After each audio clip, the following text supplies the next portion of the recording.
दोस्तों, आपने Mongol empire यानी मंगोल साम्राज्य के बारे में बहुत कुछ सुना होगा कि कैसे उसने दुनिया के इतने बड़े हिस्से पर बहुत ही आसानी से हुकूमत कर ली थी और लगभग आधी दुनिया को अपने अंडर ले लिया था।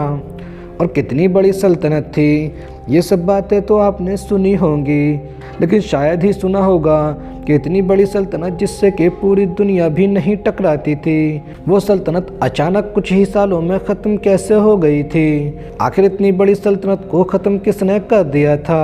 क्योंकि वो सल्तनत तो इतनी बड़ी और इतनी मजबूत हो गई थी कि पूरी दुनिया उनसे नहीं टकराती थी। तो मंगोल सल्तनत कब और कैसे ख़त्म हुई थी और उसका खात्मा करने वाला कौन सा इतना बड़ा योद्धा था? आखिर वो कौन था और उस योद्धा ने पूरे साम्राज्य को ख़त्म कैसे कर दिया था?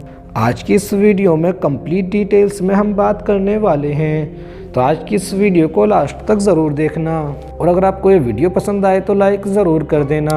और अगर आप इसी तरह की वीडियोस देखना चाहते हैं तो हमारे और आपके चैनल अनसुनी हिस्ट्री को ज़रूर से सब्सक्राइब कर लेना।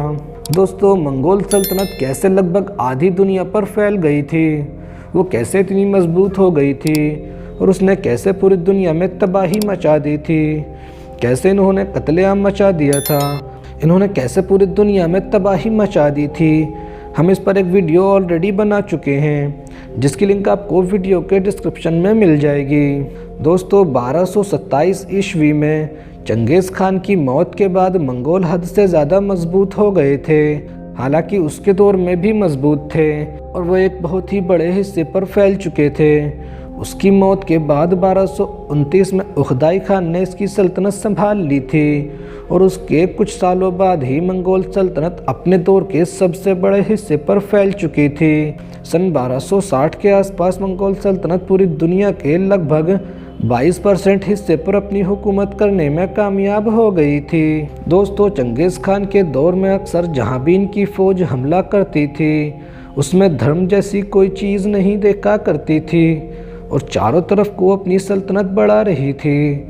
लेकिन चंगेज़ खान के मरने के बाद कुछ सालों बाद जब हलाकू खान के हाथ में कमान आई तो उसने सभी मुसलमानों को ख़त्म करना शुरू कर दिया था और बगदाद में उसने वो तबाही मचाई थी और धीरे धीरे ये सल्तनत हद से ज़्यादा बड़ी हो गई थी। क्योंकि उस समय मुस्लिम सल्तनतें काफ़ी बड़े दुनिया के हिस्से पर हुकूमत करती थीं और हलाकू खान ने लगभग सभी को हराकर अपना राज कायम कर लिया था। और उसी समय हलाकू खान ने अब्बासिया सल्तनत को हराकर खिलाफत का नियम भी ख़त्म कर दिया था। इसीलिए मंगोल साम्राज्य हद से ज़्यादा बड़ा हो गया था। ऐसा समझ लो उसने पूरी दुनिया के लगभग 22% हिस्से पर अपनी हुकूमत कायम कर ली थी। इसी वजह से मंगोल एम्पायर को कोई भी मजबूत बादशाह न मिल सका जो कि उसको एक ही साम्राज्य बनाकर रखता, बल्कि हद से ज़्यादा बड़ा होने की वजह से वो 4 भागों में बट गया, जो कि चंगेज़ खान के वारिसों में बट गया था। जिसमें एक बड़ा साम्राज्य युआन साम्राज्य था जो कि कुबलाई खान के अंडर आया था। ये ही लगभग काफ़ी बड़ा साम्राज्य बन चुका था। अगर आज के दौर के हिसाब से बात करें तो चीन, मंगोलिया, रूस और उत्तर कोरिया का इलाका था। वहीं दूसरा बड़ा हिस्सा एल खान के नाम से जाना गया जो कि मौन के खान के अंडर आया था। और उसमें अगर आज के हिसाब से बात करें तो Iran, Afghanistan, Turkey, Iraq, Syria, Armenia, Georgia, Afghanistan, Turkmenistan, Pakistan, Tajikistan, Tajikistan का हिस्सा मौजूद था। और तीसरा हिस्सा चगाताई खान के अंडर आया था, जिसको सल्तनत को चगाताई सल्तनत कहा जाता था। और अगर इसकी सल्तनत के बारे में बात करें तो आज के हिसाब से लगभग मध्य एशिया यानी कजाकिस्तान का एरिया आता था। और चौथा बड़ा हिस्सा जोची खान के अंडर आया था, जिसको गोल्डन हॉर्ड या फिर सुनहरा उर्दू भी कहा जाता है, जो कि आज के दौर के हिसाब से लगभग तुर्की और उसके आसपास का सभी एरिया था। और दोस्तों, धीरे धीरे ये सल्तनत बहुत ही मजबूत होती गई थी। इनकी सबसे बड़ी वजह ये थी कि इनकी आपस में बिल्कुल भी नहीं बनती थी और सभी ने एक दूसरे को खान यानी अपना बादशाह मानने से इनकार कर दिया था और आपस ही में जंगें शुरू हो गई थी। इतने में ही बहुत ही बड़ी सल्तनत 4 हिस्सों में बट गई थी। तो आसपास के राजा और बादशाहों ने उनकी सल्तनतों पर हमले करना शुरू कर दिया था और गोल्डन हॉर्ड के खान यानी बरके खान, जो कि चंगेज़ खान के पोतों में से था, वो और उसकी सल्तनत तुर्की भाषा ही बोलने लगे थे। यहाँ पर ज़्यादातर तुर्क मुस्लिम ही रहते थे। इसी के चलते बरके खान भी उनसे इम्प्रेस होकर इस्लाम धर्म में शामिल हो गया था, यानी उसने इस्लाम कबूल कर लिया था। और फिर तो मंगोल सल्तनत की उल्टी गिनती शुरू हो गई थी। बरके खान बहुत ही ज़्यादा मजबूत हो गया था और उसने छोटे छोटे तुर्क कबीलों के साथ हाथ मिलाकर उनकी वजह से और भी ज़्यादा मजबूत हो गया था। और उसके बाद ही दूसरी मंगोल सल्तनत यानी एल खान के बहुत ही बड़ी सल्तनत के बादशाहों ने भी बौद्ध या टेंगरी धर्म को छोड़कर इस्लाम कबूल कर लिया था। फिर तो उसके बाद एक छोटी सी सल्तनत ही रह गई थी जो कि युआन सल्तनत थी, और उन सभी ने मिलकर बहुत तेज़ी से आसपास की सल्तनतों पर कब्जे करने लगे थे। यानी बरके खान की सल्तनत और एल खान की सल्तनत जो कि मुस्लिम हो चुकी थी, उन्होंने अपनी ही दूसरी धर्म की सल्तनत को ख़त्म करना शुरू कर दिया था। और युआन सल्तनत के हाथ से चीन और रूस का इलाका भी चला गया था। और इसी तरह बहुत तेज़ी से फैलकर आधी दुनिया पर कब्जा करने वाली सल्तनत, जिसने कि पूरी दुनिया में तबाही मचा दी थी, चारों तरफ कत्लेआम मचा दिया था।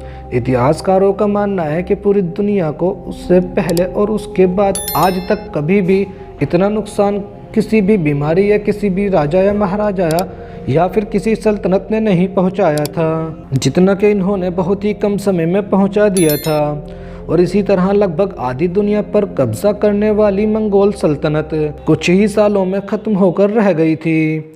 यानी मंगोल सल्तनत को बाहर के लोगों ने इतना नुकसान नहीं पहुंचाया था जितना कि उनकी खुद की सल्तनत यानी उनके ही भाइयों ने इस्लाम धर्म कबूल कर उनकी सल्तनतों को ख़त्म कर दिया था।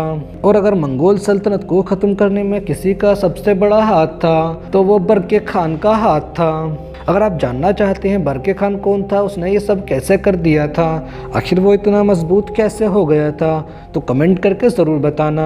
हम उस पर एक डिटेल वीडियो ज़रूर बना देंगे। दोस्तों, इसमें जितने भी मंगोल बादशाह या खान के नाम आए हैं, चाहे वो हलाकू खान हो या उखदाई खान या फिर बरके खान या कोई और भी खान हो, अगर किसी भी खान के बारे में आप डिटेल से जानना चाहते हैं तो कमेंट करके ज़रूर बताना। हम उस पर एक डिटेल वीडियो ज़रूर बना देंगे। दोस्तों, ये वीडियो आपको कैसी लगी कमेंट करके ज़रूर बताना। और अगर आप चाहते हैं हम किसी टॉपिक पर वीडियो बनाएं तो टॉपिक का नाम कमेंट बॉक्स में लिख देना, हम उस पर वीडियो ज़रूर बनाएंगे।